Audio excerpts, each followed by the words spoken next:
자, 문학책 꺼내볼까요?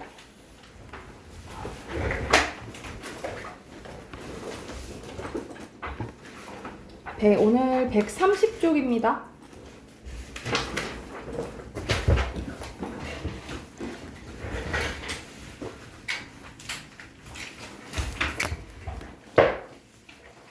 자, 오늘 할 부분은 신경님 시인의 가난한 사랑 노래예요. 그래서 제목이 있네. 이웃의 한 젊은이를 위하여라는 부제목이 있는데요.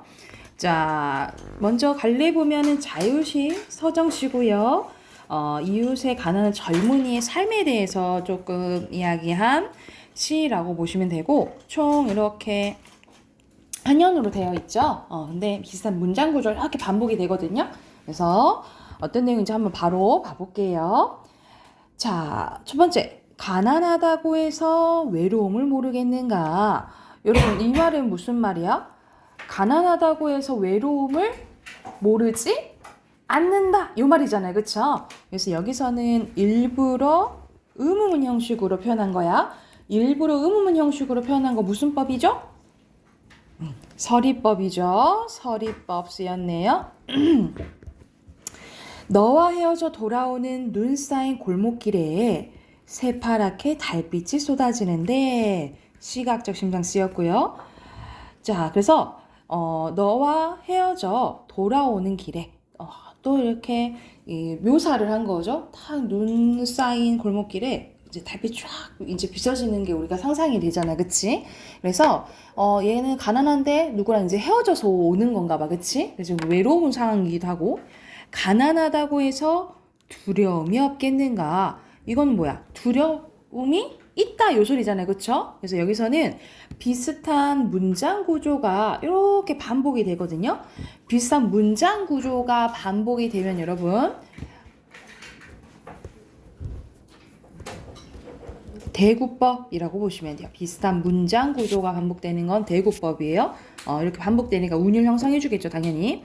두 점을 치는 소리, 방범대원의 호각 소리, 메밀묵 사려 소리에. 그래서 여기서는 청각적인 심상도 나오네요. 그래서 우리가 시에서 두 가지 심상 나오잖아? 그러면 다양한 심상이 쓰였다라고 보거든요. 그래서 만약 문제에서 다양한 심상이 쓰였냐면 맞다라고 생각하시면 될 것 같아요.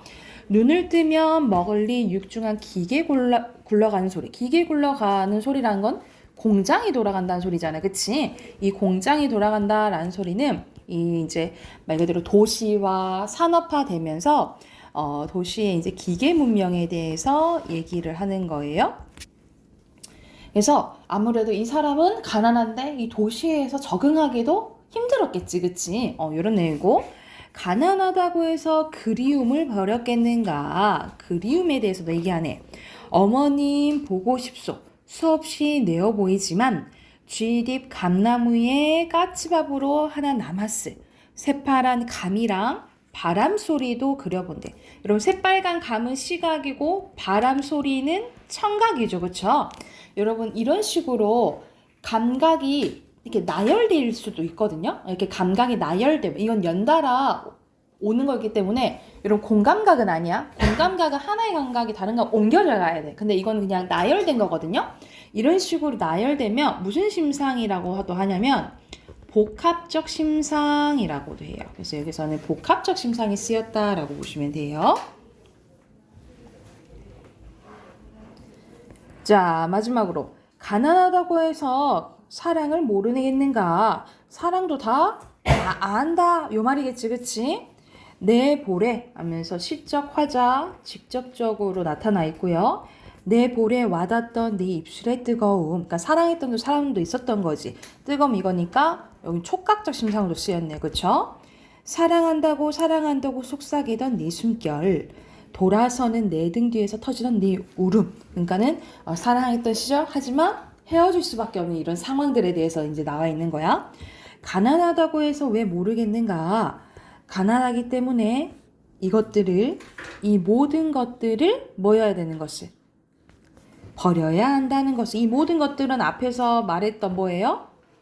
감정들, 외로움, 두려움, 그리움, 사랑을 의미하는 거죠. 그렇죠? 그래서 가난하기 때문에 이러한 인간적인 감정들이 있지.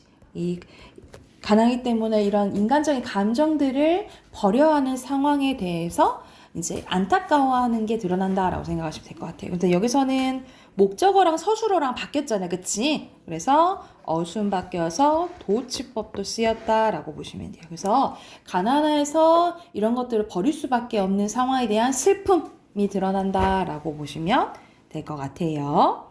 왼쪽에 주제 쓸게요. 주제는 가난 때문에 인간적인 감정마저 버려야 하는 현실에 대한 안타까움입니다. 가난 때문에 인간적인 감정마저 버려야 하는 현실에 대한 안타까움.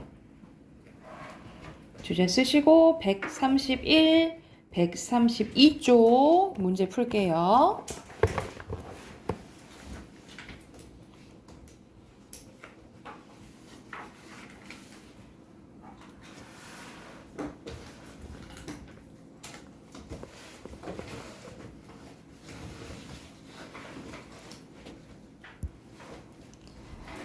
여기서는 외로움,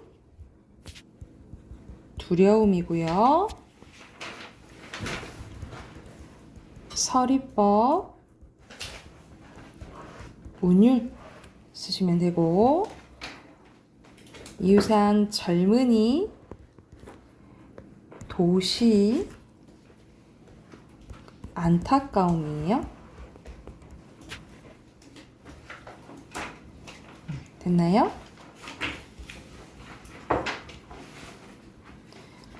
우리 비문학 꺼내볼까요? 오늘 90쪽.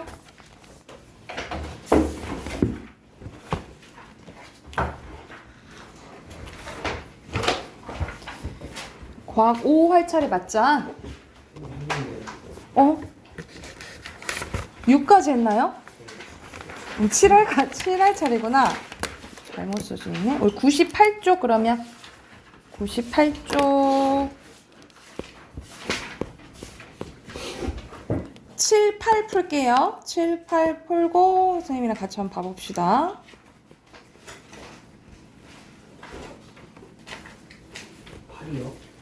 7이랑 8이 없네. 기술 1 풀게요. 여러분 98쪽부터 105쪽까지 풀게요. 105쪽까지.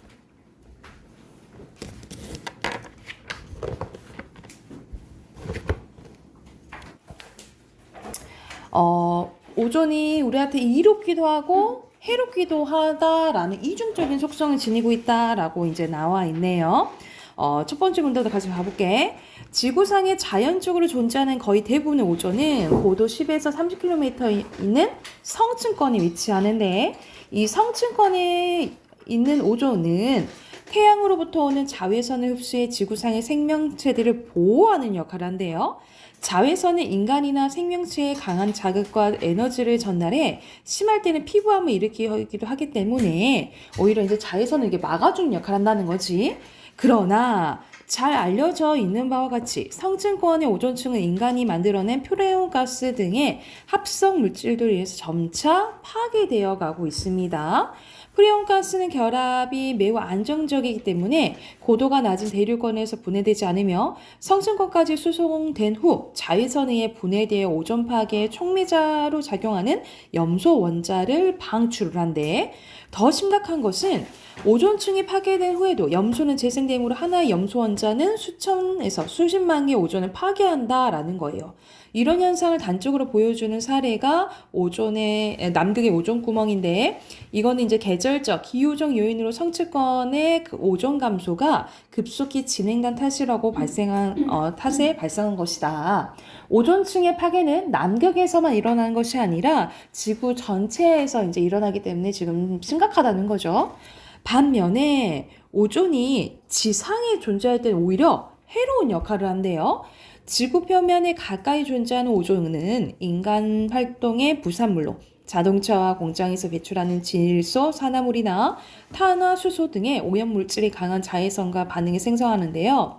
오존은 반응성이 강한 물질이라서 건물을 부식시키기도 하고 그리고 농작물의 성장을 방해해 소출을 감소시키기도 한대요. 오존이 지구 표면에 가까이 있을 때는 또 어디도 안 좋냐면 우리한테도 안 좋대. 인체에도 해를 끼치는데 이 오존은 대도시에 주로 나타나는 스모그의 주된 성분이 되기 때문에 그 자체로 호흡기 질환이나 암 등을 일으킬 수 있대요. 더욱이 이런 오존의 농도가 높을 때는 오존이 폐 조직을 상하게 해서 산소 전달 기능을 방해하고 건강한 사람들에게도 호흡 곤란을 유발할 수 있으며 특히 어린이나 노약자한테 좀 더 나쁜 결과를 가져올 수 있다라는 거죠. 그래서 오존은 어떨수록 성층권이 많으면 많을수록 지구 표면에 적을수록 좋다라는 내용이네요.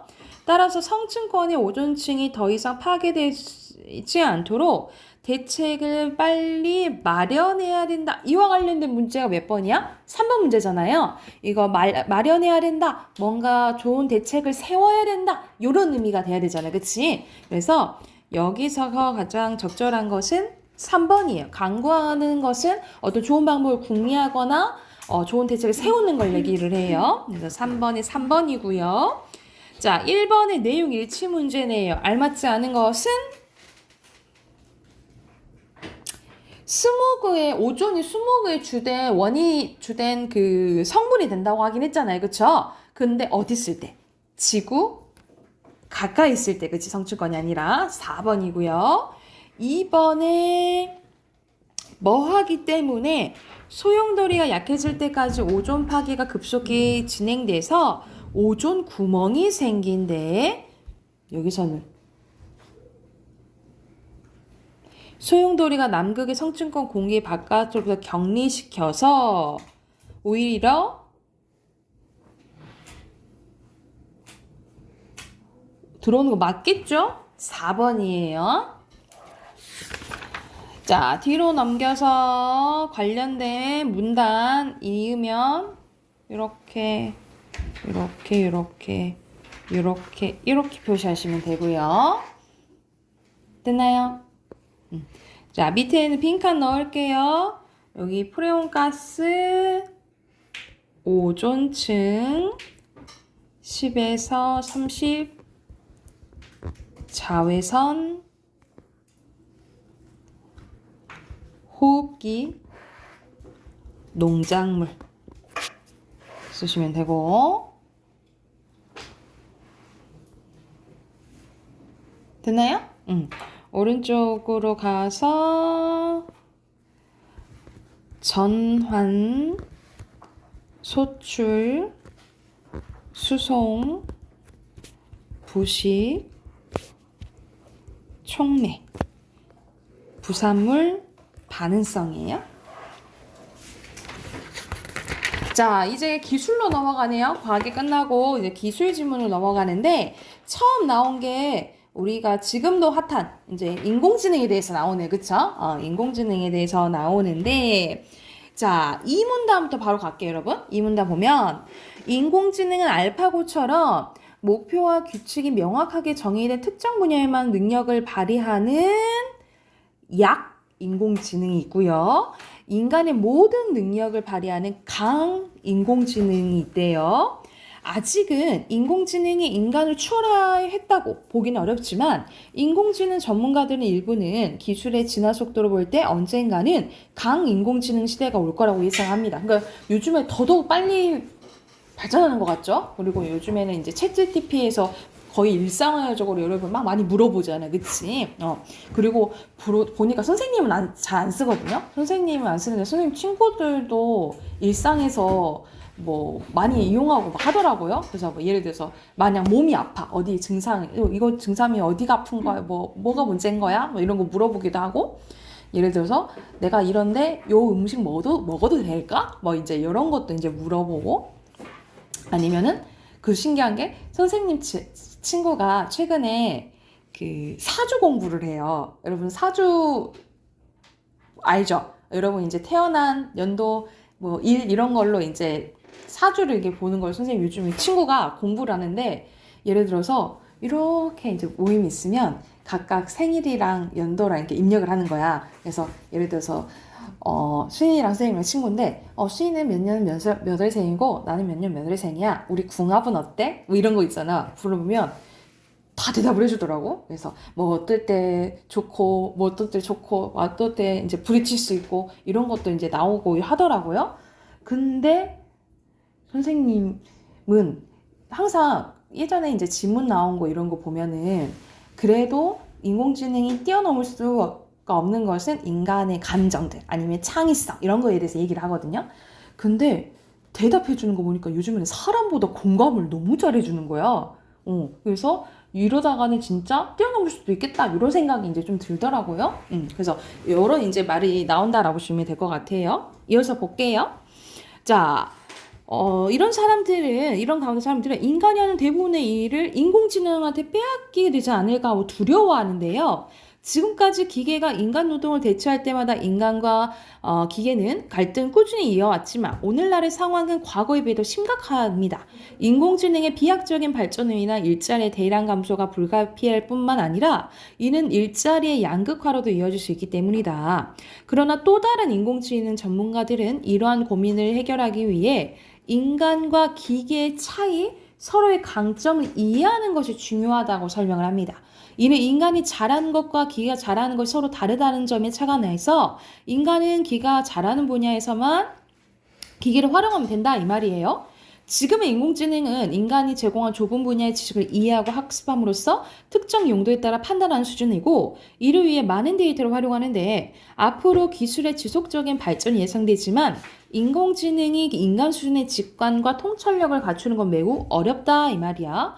감정이나 맥락을 읽는 능력은 인간이 아주 오랜 시간 동안 진화하면서 발전시킨 것으로 인공지능과 차별화된 인간의 영역이기 때문이다. 따라서 매번 새롭게 정의되는 문제 그리고 창의성을 필요로 하는 문제는 앞으로도 인간의 몫이다 라고 얘기하는데 사실 이거는 확실하게 쉽지 않을 것 같아요. 선생님 아까도 말했듯이 그 AI가 학습하는 게 정말 빠르잖아요. 그래서 예를 들어서 채원이랑 막 이제 대화를 하는데 이 채원이에 대해서 다 파악을 하는 거지.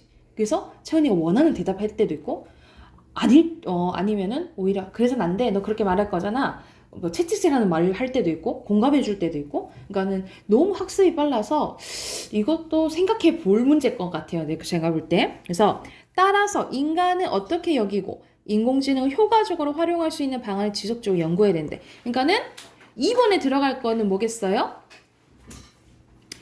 같이 지내야 된다는 거지, 그치? 2번에 1번이겠죠. 1번이 들어가야 되겠지, 동반자. 자, 그리고 1번에 알맞지 않은 것은 마지막에 뭐라고 했어요? 인간은 인간 생각을 인공지능이 정확하게 전달하기 위해서 컴퓨터가 이해할 수 있는 언어를 표현하는 방법을 연구해서 소통해야 된다 했잖아요. 그치? 그래서 1번에 인간의 언어가 아니라 컴퓨터가 이해할 수 있는 언어죠. 그래서 5번이라고 보시면 될 것 같아요. 뒤로 넘겨서 또 문단 있는 거 나왔네요. 순서대로 세 번째 거, 첫 번째 거, 두 번째 거, 마지막 하시면 되고 자 왼쪽에 약, 강, 감소, 양극화, 통찰력 오른쪽에는 감정, 창의성 밑에 동반자, 소통 넣으시면 됩니다. 됐나요? 오른쪽 가도 될까요? 어휘 보면 순서대로 추월, 진화, 강점, 차관 세 번째 거, 두 번째 거, 첫 번째 거, 마지막 됐나요? 우리 마지막 문법 꺼내봅시다.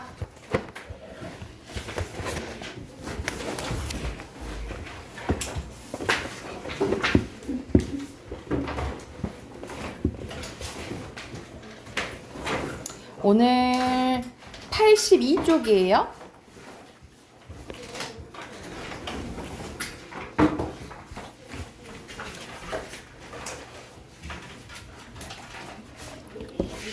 자, 오늘은 조금 잘 봐야 돼. 오늘 조금 외울 게 있거든요, 여러분. 자, 오늘 할 거는 뭐냐면 표준 발음법이에요.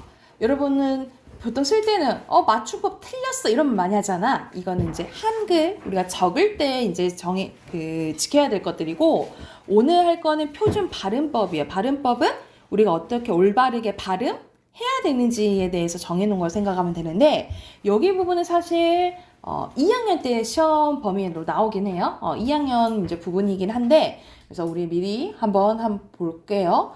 그리고 한번 좀 강조할 부분은 오른쪽에 보면 단모음과 이중모음에 대해서 나오거든요.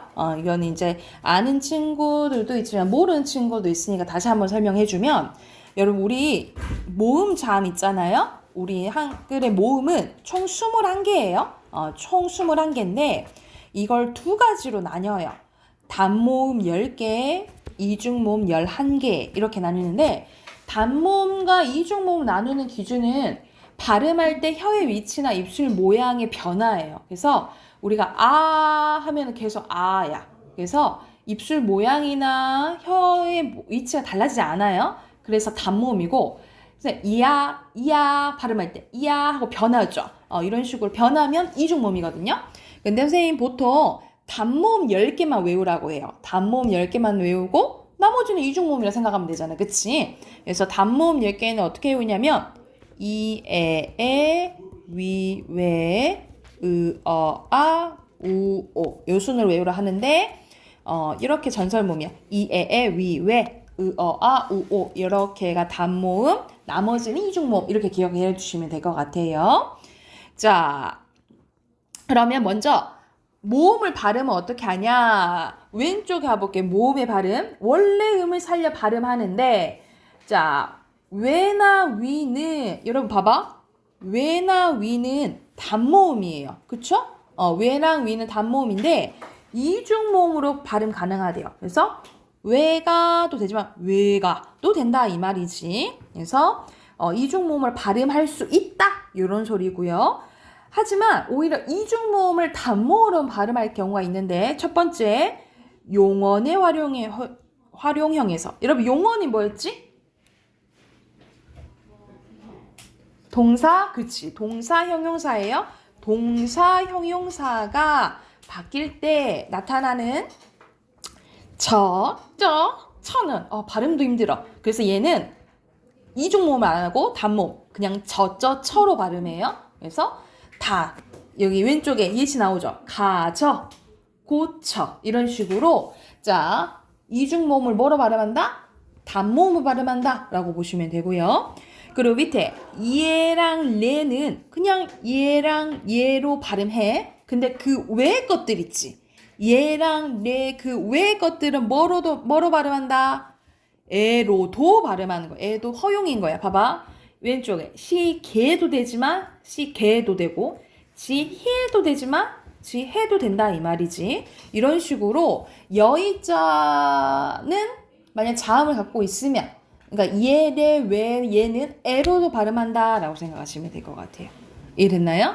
그래서 지금 잘 봐야 돼. 좀 외울 건 외워야 돼, 여러분. 그리고 밑에는 의 발음인데, 의 발음을 선생님이 설명해 줄게. 이쪽 보면, 자, 의는 이중모음이에요, 여러분. 이중모음인데, 의는 의사로 발음해야 돼. 이건 그대로 의사 이렇게 발음을 해야 돼. 그런데 만약 얘가 첫 번째 글자가 아니야. 첫 번째 글자가 아니면 원칙은 의로 발음해야 되지만 뭐도 가능하냐면 그냥 이로 발음하는 것도 가능해요. 그래서 주의, 주의 이게 가능해. 이해됐어요? 그런데 만약 이렇게 자음을 갖고 있어. 여러분 이거는 이응 모음 앞에 있는 이응은 음가가 없는 거예요. 소리가 없는 건데 만약 모음 앞에 이렇게 의 앞에 이렇게 자음 있어? 그럼 무조건 이로 발음이야. 희망 이렇게 발음해야 돼요. 무조건 이로 발음해야 돼. 무조건. 하나 더. 우리의 집 할 때 이 의는 조사거든요. 조사의는 어떻게 발음하냐? 원칙은 우리의 집이지만 뭐도 가능하냐면 우리의 집, 의 집도 가능해요. 이런 식으로 의는 다양하게 발음될 수 있어서 여러분 잘 외워둬야 되거든요. 그래서 이게 정리된 게 봐봐. 왼쪽에 다시 봐볼게요. 만약 자음을 첫 소리로 갖고 있어. 자음을 첫 소리로 갖고 있으면 무조건 뭐로 발음하라고? 이로 발음해요. 무조건 이로 발음해요. 근데 첫 음절이 아니야. 첫 번째 글자가 아니야. 첫 번째 글자가 아니면 뭐도 허용? 이로 허용. 그래서 정의도 되고 정이도 된다 이 말이에요. 근데 조사의는 이걸 관형급 조사라는데 조사의는 원칙은 의지만 뭐도 허용? 애도 허용이에요. 이랬나요? 자, 그래서 가장 많이 나오는 게 여러분 예시 써놓자. 자, 민주주의의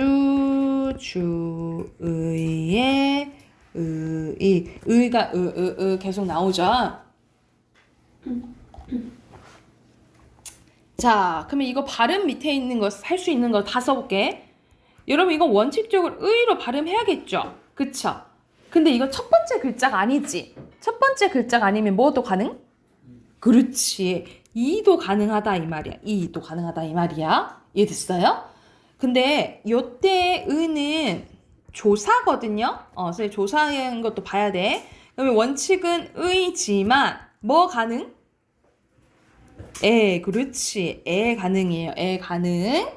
근데 여기서 의는 첫 번째 글자잖아. 그치? 첫 번째 글자에서 얘는 무조건 의로 발음해야 되는 거고 이건 첫 번째 글자가 아니니까 뭐 또 가능? 첫 번째 글자가 아니니까 뭐 가능? 이 가능. 오케이? 그래서 경우의 수가 몇 개 나오냐면 8개 나와요. 자, 발음 가능한 거 다 써놓을게요. 필기합시다.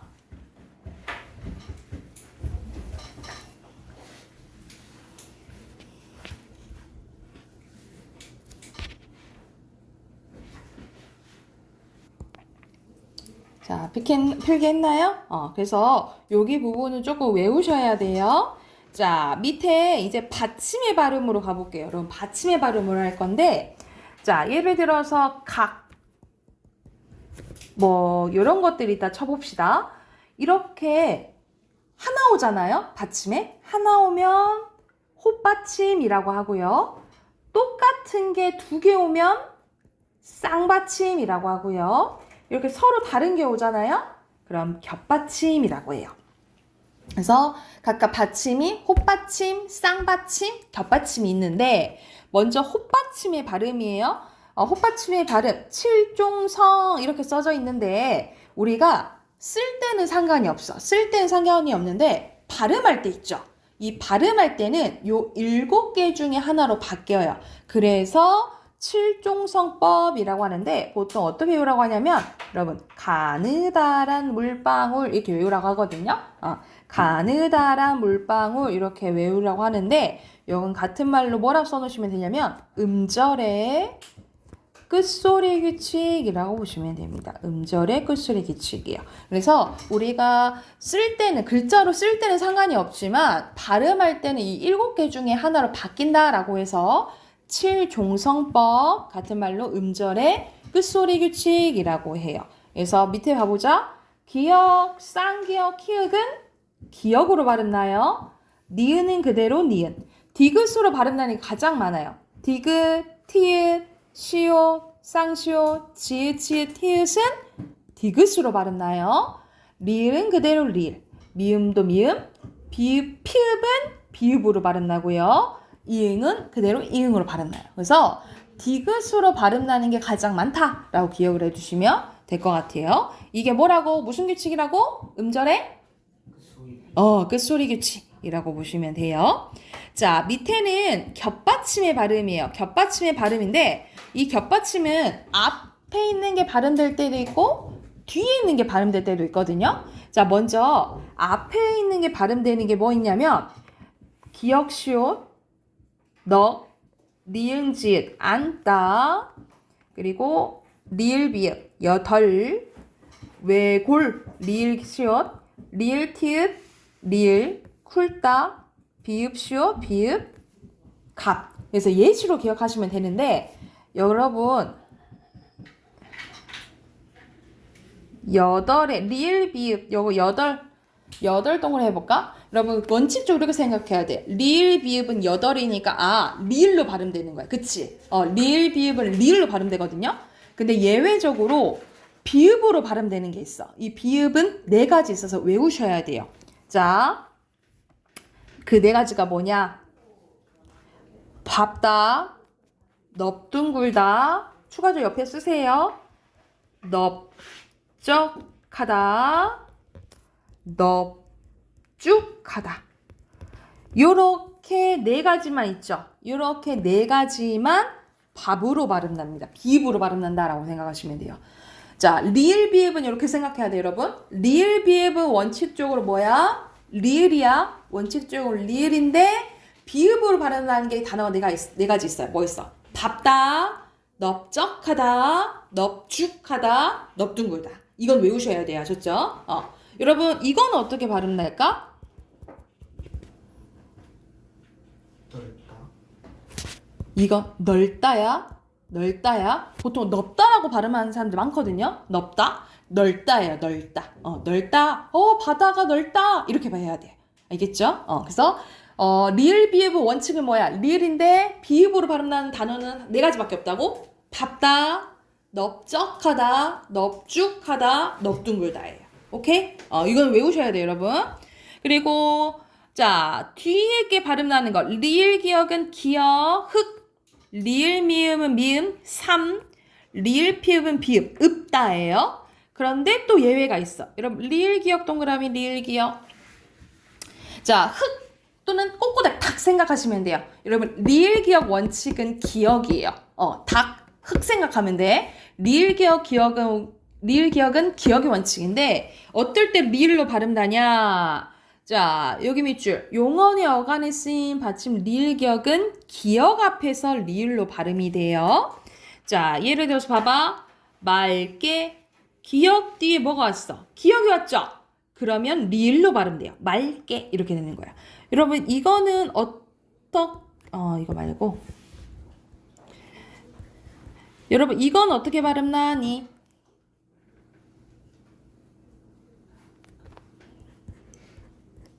기역의 원칙이라 했죠. 낙다겠죠. 낙다? 그치? 낙다겠죠? 근데 이거 뒤에 기역이 뭐 이거 어떻게 발음 나? 낡고 이렇게 발음 나겠죠. 이해됐나요? 그래서 리을, 기역은 기역의 원칙이지만 뒤에 기역이 오면 뭐로 발음 나? 리을로 발음 난다라고 생각하시면 될 것 같아요. 이렇게 됐을까요? 자, 그리고 가장 이제 학생들이 어려운 부분이 오른쪽이에요. 여러분, 오른쪽 봐봐. 오른쪽 여기 별표. 모음 앞에서 받침이 발음되는 경우인데 이제 발음되는 이제 원칙이에요. 이걸 기본적으로 이해하면 다른 건 다 쉬워요. 자, 먼저 받침 뒤에 모음으로 시작하고 문법적인 의미를 지닌 말이 오면 조사나 어미, 전미사가 올 때 여러분 형태에서 배웠어. 우리가 의미가 없고 문법적인 역할만 하는 것을 뭐라 하냐면 형식 형태소라고 해요. 이 형식 형태소가 올 때는 어떻게 되냐? 그냥 연음된다라고 생각하면 돼. 헛받침의 경우에는 뒤음절 첫 소리로 옮겨서 발음합니다. 그래서 그냥 빛이 이렇게 되는 거야. 빛이. 그냥 받침이 옆으로 넘어가는 거야. 겹받침도 마찬가지야. 겹받침 중 뒤에 것만 모음으로 첫으로 옮겨 발음해. 언질 이렇게 되는 거예요. 그래서 뒤에 모음으로 시작하는 형식 형태소가 오면 그냥 연음되는 거예요. 받침 옮겨서 된다라고 생각하면 돼. 그런데 만약 뒤에 모음으로 시작하는 실질적인 의미를 지닌 말이 왔다. 말 그대로 무슨 형태소? 실질 형태소가 왔다. 이럴 때는 어떻게 되냐? 꽃받침일 경우에는 우리 앞에서 배웠던 음절의 끝소리 규칙 있죠? 음절의 끝소리 규칙이 적용되고 연음돼요. 그래서 여기서는 실종성 중 하나로 바뀐다 했잖아. 그러니까 말 그대로 음절의 끝소리 규칙이 적용이 되고 연음된다라고 생각하시면 돼요. 예를 들어서 봐봐. 겉 플러스 옷이야. 여러분 옷은 의미가 있죠. 요 의미가 있잖아. 그치? 그러니까 음절의 끝소리 규칙이 먼저 적용돼야 돼. 티읕은 어떻게 발음 나요? 디귿으로 발음 나죠. 그런 다음에 연음되는 거예요. 그래서 이것도 바뀌어야겠지? 그래서 겉옷 이렇게 된다라고 생각하시면 돼요. 겹받침의 경우도 마찬가지야. 자, 이거 뒤 앞이라는 의미가 있죠. 앞이라는 의미가 있으니까 이거 둘 중에 하나가 탈락돼야 돼. 닭으로 발음 나지? 그래서 연음돼서 닭앞에 이렇게 되는 거야. 이것도 있다라는 의미가 있으니까 갑있다 이렇게 되는 거예요. 이런 식으로 뒤에 모음으로 시작하는 말이 의미가 있는지 없는지가 중요하다고. 이해됐어요? 뭐 의미가 있는지 없는지에 따라서 만약 의미가 없으면 그냥 연음되고 만약 의미가 있으면 음절의 끝소리 규칙이나 탈락이 일어난 다음에 연음된다라고 생각하시면 돼요. 그래서 문제가 어떻게 나오냐면 이거를 발음하라고 해. 발음 나는 대로 쓰고 왜 이렇게 발음 나는지 설명을 하고 해요. 그렇게 서술용으로 나오거든요. 설명할 줄 알아야 돼. 어떻게 나오는지 알겠죠? 자, 왼쪽 여기 하면 끝나? 봐보자. 히읗 받침에 대해서 나오는데요. 자, 히읗은 히읗 뒤에 기역, 디귿, 지읒이 나오면 사실 비읍도 가능해요. 비읍도 가능해. 히읗 뒤에 기역, 디귿, 비읍, 지읒이 나오면 각각 키읔, 티읕, 피읍, 치읒으로 발음이 나요. 말 그대로 축약되거든요. 그래서 봐봐. 놓고, 많다, 옳지 이렇게 발음 나는 거야. 이런 식으로 나고 히읗 뒤에 시옷이 결합되는 경우에는 된 소리가 납니다. 그래서 히읗이 탈락되면서 다소, 만소, 옳소 이렇게 발음이 나는 거고요. 히읗 뒤에 니은이 결합된 경우에 니은 소리가 난대. 그래서 나는, 놓는 이렇게 되는데 왜 이렇게 됐냐면 여러분 이건 혼자 발음할 때 어떻게 발음나? 낫 무슨 받침으로 발음 나? 시옷은 발음 안 나? 디귿으로. 낫 이렇게 발음 나잖아. 그치? 자, 근데 우리가 처음에는 어떻게 되냐면 낫는 이인데 이 디귿이 니은이 만나잖아요? 그러면 얘는 디귿이 니은으로 바뀌는 비음화 현상이 일어나거든요. 이건 이제 나중에 배울 건데 그래서 결과적으로 낫는 이렇게 되는 거예요. 그래서 이거는 이제 나중에 이제 배울 건데 여기서는 결과만 나왔다라고 보시면 돼요. 히읗 뒤에 니은이 결합되는 경우엔 니은 소리가 나고 히읗 뒤에 모음으로 시작되는 어미나 전미사 결합되면 여러분 아까 전에 어미나 전미사 의미가 없는 형태소를 뭐라 부른다 했지? 형식 형태소 오면 이럴 때는 소리가 나지 않는데 말 그대로 뭐가 된다? 탈락이 된다라고 보시면 돼요. 그래서 우리가 이거 좋아라고 발음 안 하잖아. 좋아, 않는, 달아 이렇게 되는 거예요. 그래서 의미가 없는 모음이 오면 히읗은 뭐 한다? 탈락된다 라고 기억해 두시면 돼요. 이해됐을까요? 그러면 우리 여기 참고하면서 83쪽부터 85쪽까지 우선 풀어볼게요. 85쪽까지 풀게요. 여러분 이거 밑에 있는 거는 둘 중에 발음 나는 거 동그라미 치는 거예요. 닭 이런 식으로.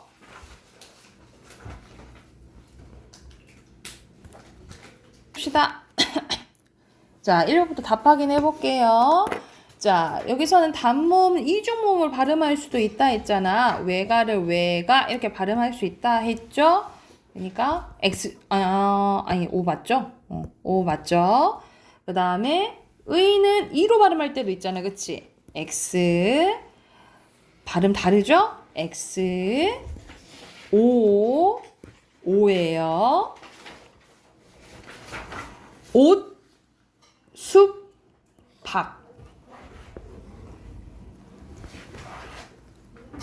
3 일개죠.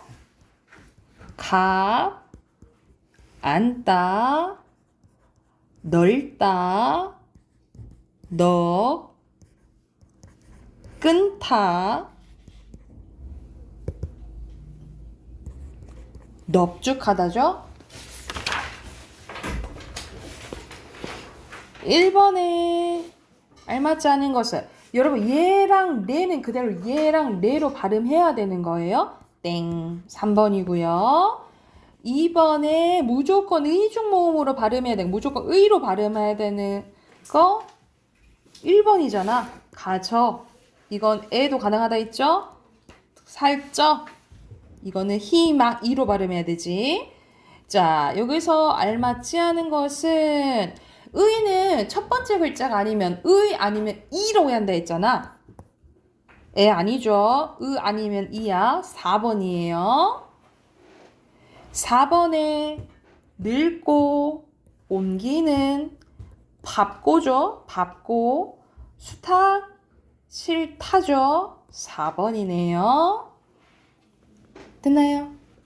오른쪽에 5번에 닿고 하얗게 그리고 너탄 줄어드는 거 다 줄어드는 거네. 근데 다 아는 탈락되는 거잖아. 아니네. 2번이네요. 6번에 적절하게 설명하는 것은 이거 낳느냐 이렇게 발음해야지. 낳느냐 쌓아 놓지 옳은 끊고 맞네요. 5번이네요. 옳은 거. 7번에 막다 맑고 막소죠? 2번이고요. 마지막 8번에 몇 번이야? 응? 여기선 의견이고 넓적한이고 무릎 찌었다죠. 답 2번입니다. 됐나요? 혹시 넘어간 것 중에 질문 있으신 분 괜찮나요? 그럼 우선 오늘 여기까지만 하고 숙제는 내일 단어 8강 있잖아요. 8강 외워올게요.